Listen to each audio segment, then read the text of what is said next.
Om Swastiastu, anak-anak dimanapun saat ini kalian berada. Mudah-mudahan kalian semua selalu dalam keadaan sehat, selalu dalam keadaan yang bahagia. Kali ini kembali kita akan belajar melalui media pembelajaran ini, melanjutkan pembelajaran kita yang lalu. Anak-anakku, pembelajaran kita yang lalu telah sampai pada ringkasan cerita epos Ramayana.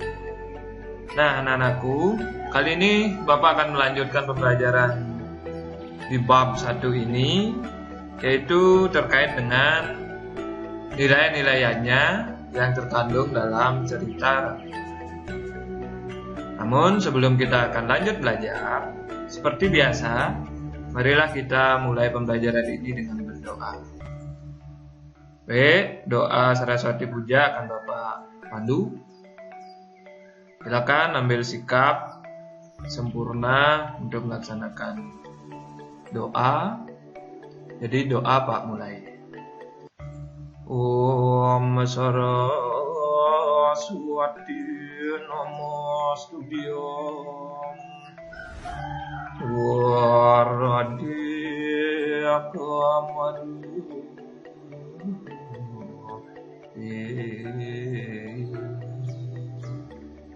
Widya Rambam Karya Sidang Sidi Arbawat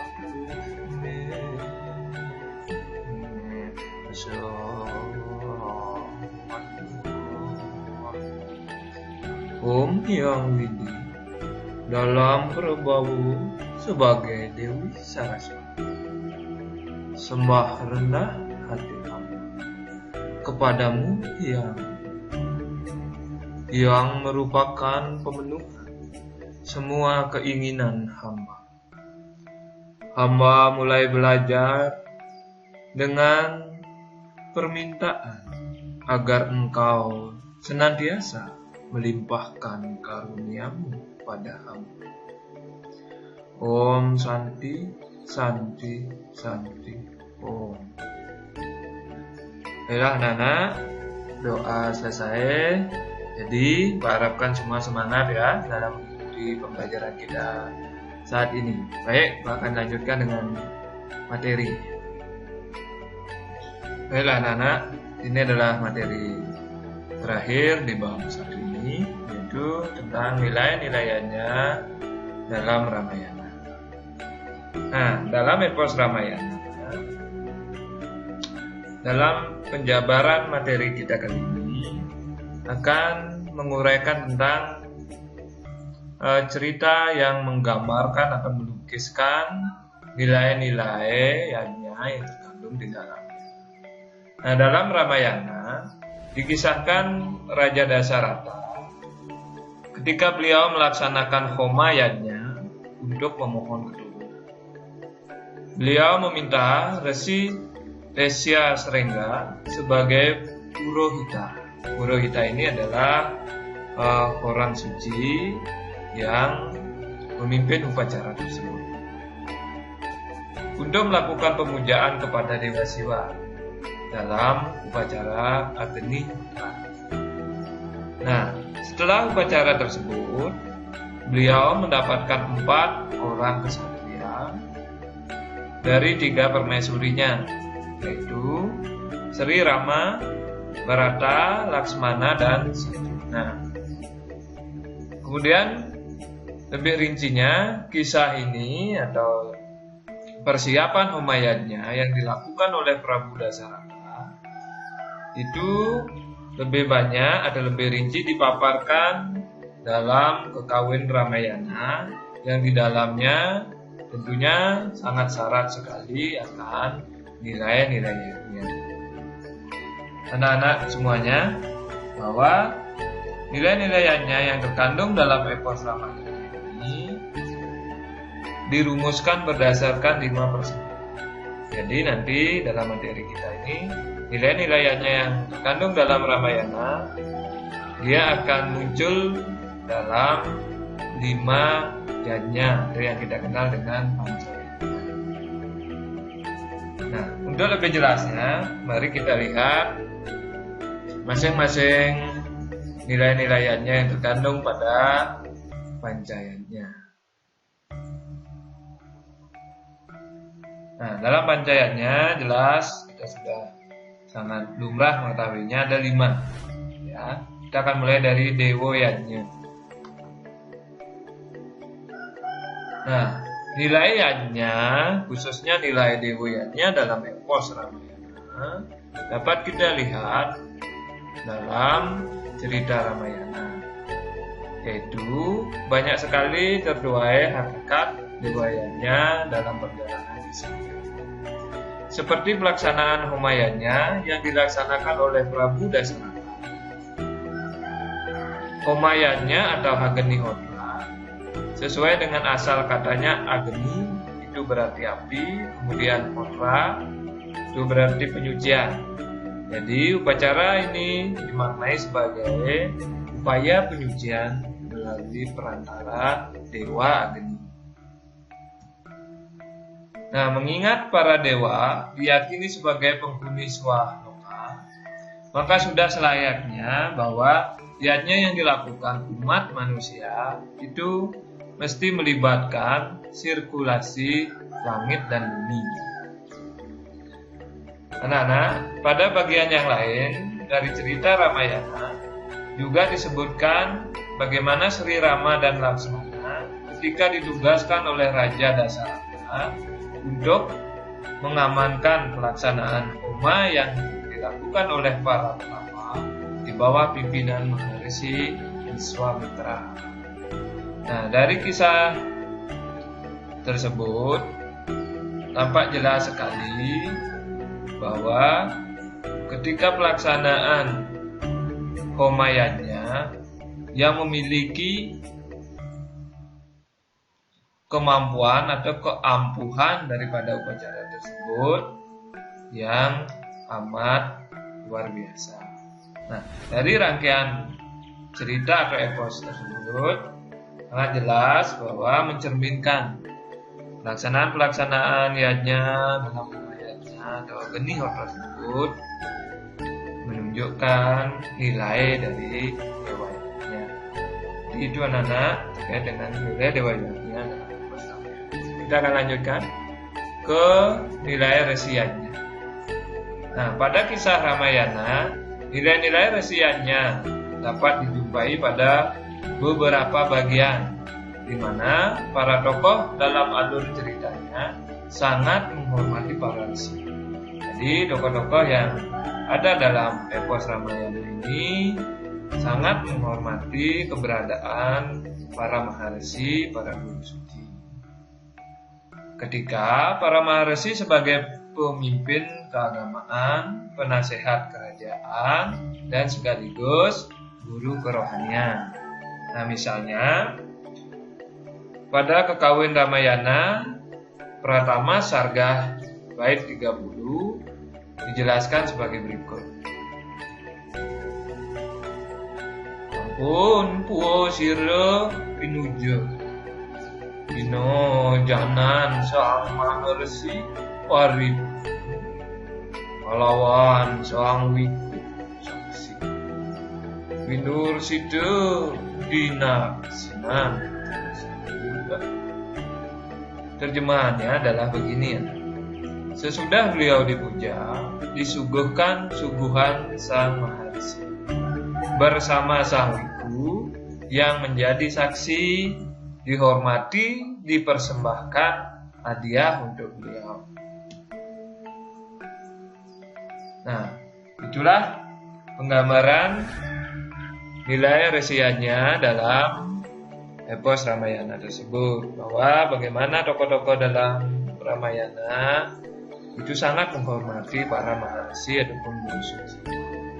Kita lanjutkan anak-anak ke manusia, atau nilai manusianya dalam Ramayana ini. Kita lihat pada cerita Ramayana juga tampak jelas bagaimana nilai manusianya yang termuat di dalam uraian kisahnya. Hal ini dapat dilihat pada kisah yang menceritakan ketika Sri Rama mempersunting Dewi Sita. Hal ini juga tertuang dalam Kekawin Ramayana Dwitya Sarga bait 63 yang isinya adalah sebagai berikut, anak-anak. Mari kita simak bagaimana isinya. Anak Narendra Gunamanto Susilo Sati Sang Rama Dewa Tamantan Papada Rikenat Sitoyo Bapyo Rianak Naranada Dan Nahan Prayo Jano Narendra Pinat Mar. Terjemahannya adalah begini. Putra tuanku Gunawan. Gunawan ini adalah orang yang memiliki budi yang utama, susila dan bakti. Sang Ramadewa tiada tandingannya di dunia ini. Sita akan bakti kepada putra tuanku, tidak lain. Itulah tujuan kami, tuanku, dimohon kemari.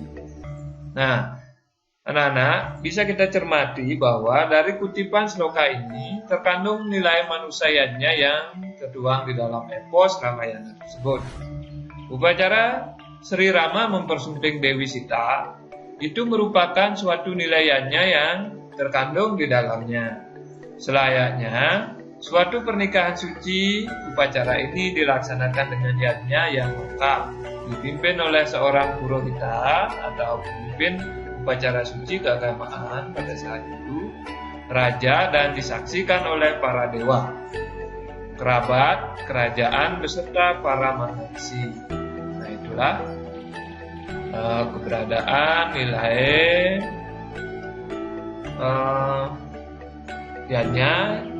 yang ada di dalam epos Ramayana, khususnya manusianya tadi. Jadi anak-anakku, kita lanjutkan ke nilaiannya, yaitu pitrayannya. Seperti apa yang diuraikan dalam kisah kepahlawanan Ramayana, di mana Sri Rama sebagai tokoh utama dengan segenap kebijaksanaan, kepintaran, dan kegagahannya tetap menunjukkan rasa bakti yang tinggi terhadap orang tuanya. Nah, bagaimanakah kisahnya itu? Itu dapat kita cermati pada Kekawin Ramayana yang tertuang, yaitu pada Rea Saragah bait 9 sebagai berikut ini. Mari kita simak. Sawen nikana satyo sang Ramino anak minggado adi puyo hilang asih nire hidup nikah muang kabeh gelana mang aram galah salah satu mesah mahom to sahananya kapuo umasa risang. Terjemahannya, karena setianya sang Prabu akan janji beliau disuruh putranya supaya pergi, seperti lenyaplah kasih sayangnya. Demikian pikir orang banyak. Gundah gulana, sedih, kecewa, amat bingung, dan berkeluh kesah. Maka berundinglah semua menghadap kepada sang Rama. Dari kutipan Kekawin tersebut, anak-anak dapat melihat bahwa di sana tampak jelas nilai pitrayannya yang termuat dalam epos Ramayana tersebut. Demi memenuhi janji orang tuanya, yaitu Raja Dasarata, Sri Rama, Laksmana, dan Dewi Sita mau menerima perintah dari sang Raja Dasarata untuk pergi hidup di hutan, bahkan meninggalkan kekuasaannya sebagai raja di Ayodhya. Jadi sang Ramadewa diikuti oleh istrinya Dewi Sita beserta sang Laksmana karena baktinya kepada leluhur, kepada orang tuanya, mereka rela melepaskan semua bentuk kekuasaan, bentuk kemewahan, bentuk kenyamanan yang ada demi sebuah bakti kepada mitra atau orang tuanya. Itu nilainya yang ada dalam Epos Ramayana, khususnya di nilai Pitrayanya. Baik anak-anak, kita lanjutkan ke nilai budayanya. Nah, nilai-nilai budayanya nampak jelas pada uraian kisah Epos Ramayana. Hal ini dapat kita lihat anak-anak pada pelaksanaan homayanya sebagai yadnya yang utama, juga diiringi dengan ritual mutayanya. Jadi sama halnya seperti pelaksanaan yadnya kita di masyarakat, di keluarga, dan di pun secara umum. Pelaksanaannya senantiasa diiringi dengan pelaksanaan budaya. Nah, apakah tujuannya? Yaitu menetralisir kekuatan negatif sehingga alam lingkungan menjadi sejahtera. Itu juga yang tertera dalam Epos Ramayana. Hal ini dikuatkan dengan apa yang tertuang pada Kawin Ramayana Pratama Sargah Sloka 25 yang isinya adalah sebagai berikut. Ini dijelaskan juga dalam Sloka Ramayana. Tumekastu siro mahum Pratadi pisace raksasa minetran buddha kabeh inilangkan asih mami genu rikam. Yang terjemahannya adalah mulailah beliau melaksanakan upacara kurban api, roh jahat dan sebagainya, pisaca raksasa dimanterai, buta kalah, semuanya diusir atau dinetralisir. Segala yang akan mengganggu upacara korban itu. Jadi makhluk-makhluk yang disebutkan tadi dari pisaca sampai kepada buta kalah semuanya dinetralisir, dikondisikan sehingga tidak akan mengganggu proses yadnya yang akan dilakukan. Nah, pada setiap pelaksanaan upacara yadnya, kekuatan suci harus datang dari segala arah. Oleh sebab itu, segala macam bentuk unsur negatif harus dinetralisir. Nah, seperti yang Pak sampaikan tadi. Untuk dapat menjaga keseimbangan alam semesta. Nah, tujuannya itu tiada lain juga untuk menjaga keharmonisan, sehingga keseimbangan alam semesta akan tercapai. Budayanya sebagai bagian dari yadnya merupakan hal yang sangat penting untuk mencapai tujuan ini. Sehingga tidak salah pada setiap pelaksanaan upacara dewa yadnya akan selalu dibarengi dengan upacara budaya. Itu nampak jelas, anak-anak juga sudah memperhatikan dan di masyarakat, di rumah, dimanapun itu bahwa pelaksanaan upacara dewa yadnya itu senantiasa diiringi dengan pelaksanaan budayanya. Karena tujuannya seperti yang tadi, untuk menyeimbangkan alam. Nah, begitu anak-anak. Jadi materi di bab 1 ini terkait dengan nilai-nilainya dalam Ramayana. Uraian materinya sampai di sana. Mudah-mudahan dari awal sampai akhir uraian materi ini dapat dipahami dengan baik ya anak-anak. Jadi untuk saat ini Pak selesaikan sampai di sini. Itulah klimaks dari materi nilai-nilainya dalam Ramayana. Jadi untuk mengakhiri, Pak tidak lupa ucapkan terima kasih atas atensi dan perhatian semangat belajarnya pada anak-anak. Semoga ke depan dalam pembelajaran berikutnya kita senantiasa diberi kesehatan, diberikan kekuatan dan restu oleh Ide Sang Hyang Widi Wasa. Dan untuk sesi ini, sesi terakhir ini, mari kita akhiri pelajaran kita ini dengan menghaturkan Param Santi. Om Santi, Santi, Santi, Om.